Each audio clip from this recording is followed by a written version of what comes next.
still have to design the cover for this thing. I'm a bit scared about that.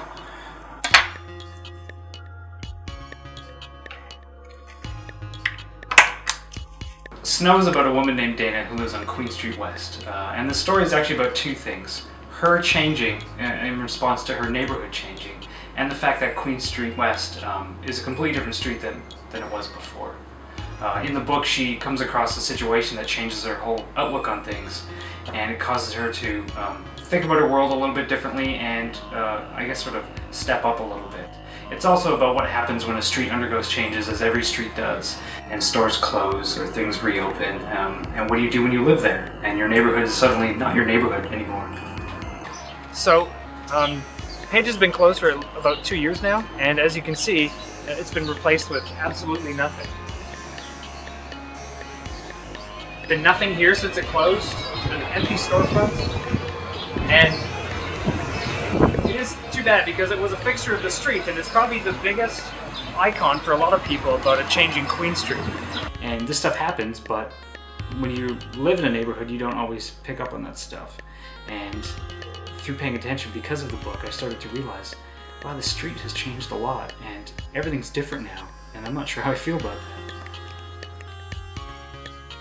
The first address you see in Snow is Dana's apartment, which is this. It's 459 Queen Street West. And it doesn't actually exist, it's a completely different store, but I wanted to give her a location that was right downtown. One of my favorite features of this building, even though I've never been in it, is that there's actually a Space Invader on the wall, and you can notice that in the very second page of Snow number 1.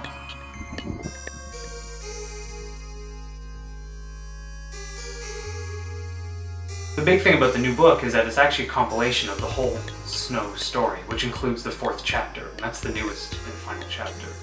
Because of the Xeric grant, I was able to publish it as a nice, big, lush book, so it looks really great.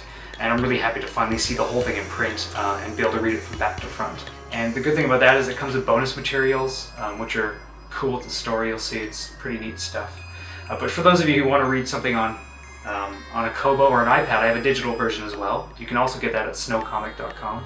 And if you buy the print book, you also get a free digital download. So I pretty much want everyone to read Snow everywhere, all days, many times as they can, on every device they possibly have, including a book. I've actually been doing comics for a long time, about 10 or 11 years now, independently. And you know, my wife has always been there with me, supporting me. My cat has always been there supporting me.